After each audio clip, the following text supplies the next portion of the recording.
Welcome to Whole Recaps.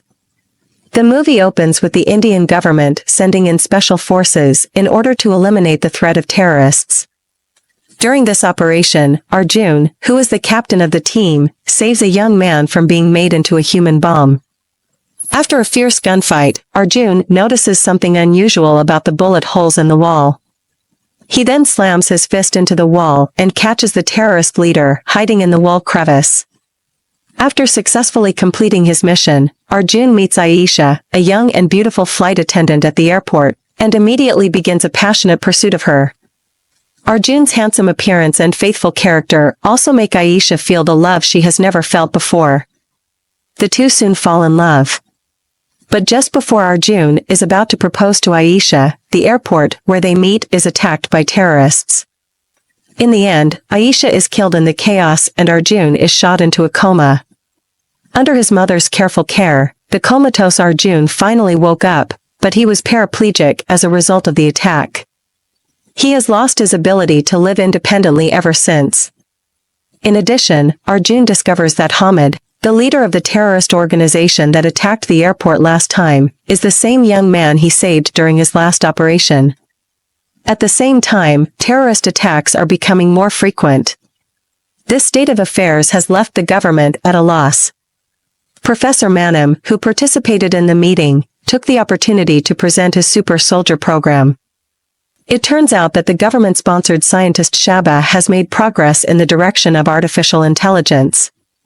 So instead of being passive, the professor thinks it's better to be proactive and use super soldiers to deal with the terrorists whose whereabouts are uncertain. But since the experimenter will be paralyzed if the operation fails. After careful thought, the professor then chose Arjun. And the man in desperate straits was willing to take the risk of surgery for his freedom. It turns out that, prior to this, Arjun's home was the victim of a home invasion. The robbers' beatings of him and his mother left the former hero in agony. And after signing the surgical agreement, Arjun was transformed. In addition to the AI implanted in his brain, he was also implanted with a super mini computer and a nanoradio machine respectively. According to Shaba's theory, the AI was responsible for receiving Arjun's brainwave commands. The computer in his neck, on the other hand, was responsible for receiving and processing the commands. Finally, these signals were transmitted to the muscle groups through the radio machine, allowing Arjun to become faster and stronger. Although during the surgery Arjun suffered internal bleeding due to elevated body temperature, but at the professor's insistence, the surgery went on as usual. Fortunately, Arjun soon regained control of his limbs. And with Shaba's assistance, his coordination is getting better. Meanwhile, the government learns that Hamid is purchasing dangerous chemicals in Eastern Europe, so they decide to activate the super soldier program early. Although Shaba thinks the timing is not ripe, he ends up activating the AI's connection to the government's mainframe ahead of schedule at the professor's insistence. With the help of the AI satellites, Arjun got a huge amount of data on the internet. And he soon finds the home invasion robber and asks for his mother's ring back. Although the robber was very surprised by Arjun's recovery, he was still unwilling to return the ring and tried to blackmail Arjun. In the face of the robber's provocation, Arjun then asked the AI to activate the battle mode. With the assistance of the AI, Arjun quickly defeated all the enemies surrounding him. But the commotion also attracted the police. In order to avoid being arrested himself, Arjun is forced to jump from a high place and falls into a garbage truck that just happens to be passing by. But the huge impact causes him to fall into a coma and enter a wonderful dream world. Luckily, with the help of Shabab, Arjun eventually wakes up from the dream world. But Shaba cautions him that if he is not in the lab the next time he passes out, then he will need to rid himself of the dream or he will be trapped in the conscious world forever.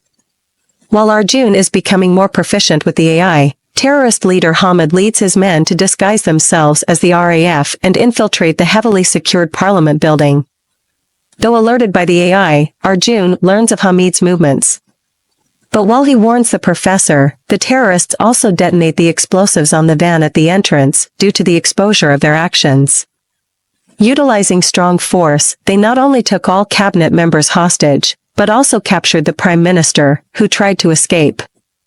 Seeing that the country was in the midst of a crisis, the government immediately formed a high-level combat team and then selected the Minister of the Interior to act as Prime Minister. And just as they were about to force a breakthrough, Hamid suddenly called. He said he would release the 50 hostages as soon as the government recalled the combat team above the parliament building. At this time in the war room, government officials were divided into two camps. The conservative faction, led by the minister, thought that the terrorists' demands should be acceded to. However, the hardliners of the military wanted to send troops to force a breakout. After a comprehensive analysis, the professor adopts a compromise, which is to pretend to agree to the conditions, but privately let the super soldier Arjun act. After the AI received the recon intel, Arjun, under the guidance of the AI, used the ventilation ducts to infiltrate the interior of the parliament building. And after taking control of the surveillance room, he started relaying the situation inside the building to the combat team in real time. But at that moment, Shaba, who was trying to contact the outside world using his smartwatch, was accidentally exposed, and he was then brutalized by the terrorists. Despite repeated orders from his superiors not to reveal his whereabouts, Arjun continues to take action and eliminates the enemy before Hamid arrives. Only his single-mindedness causes the minister to no longer believe in the professor's advice. And in order to avoid the prime minister's murder, the minister even decides to agree to Hamid's two demands. That is to release the captured terrorist leaders and escort them safely out of the Indian country. Meanwhile, Arjun, who is ready to take action, gets in touch with Hamid. It turns out that Hamid, who was made into a human bomb in the first place, is actually the son of the terrorist leader. In order to save his father, he not only planned the terrorist attack at the airport, but also planned this terrorist action today. As the minister gave the order to surrender, Arjun, who obeyed the order, tried to use it to get close to Hamid to carry out the assassination. However, he did not anticipate that the supercomputer in his neck was badly damaged when he was attacked. Thus, as the AI went offline, he fell into a deep coma. Luckily, Shaba was soon alerted and he was able to start administering the awakening stimulus to Arjun. And Arjun, who had been drowning in memories, soon woke up in time to Shabab's summons. But before that, the command team had released the prisoners and covered Hamid's evacuation force to the airport. And the minister, unwilling to take the fall, hands over command to the professor and begins to let things unfold. For his part, the professor prepares to kill the terrorist when Hamid arrives at the airport. What they didn't realize was that the inhuman Hamid had killed his bomb-making accomplice before retreating and activating a bomb countdown that no one could break. After leaving behind a group of deadbeat henchmen, he fled the council building as planned. The waking Arjun, on the other hand, with the help of the AI, quickly kills the enemy troops in the conference room and clears the entire parliament building of the threat. After learning that the explosives Hamid placed inside the building are poisonous gas that spreads with the wind, the group realizes that there is no way to achieve a safe exit before the countdown. So the professor could only intercept Hamid's vehicle at Arjun's urging. But to everyone's surprise, there are only innocent members of parliament who have been made into human bombs in the vehicle. But Hamid, who is more skillful, has already escaped from the parliament building by using a tunnel dug in advance. After learning that Hamid has a remote device on hand that can turn off the countdown, Arjun, who is on a motorcycle, heads for the airport. And with the AI navigating him, he soon appears on the runway and intercepts the plane trying to take off. Despite taking damage to his legs from the enemy, Arjun easily destroys Hamid and captures the remote device he is holding. Meanwhile, Shabab, who led the escape, utilized a resourceful strategy to detonate the explosives at the door. And with the hostages safely out of the way, Arjun also prevents the detonation of the explosives in time. Eventually, the situation was brought under control with the Prime Minister's escape. The minister also took the credit in passing and publicized it to the public. Arjun, who has returned to the team once again, has become the secret weapon of the Indian government. The super soldier squad led by him will continue to guard the peace and tranquility of the country. End of movie. If you like more movies like this, feel free to subscribe us. Thanks.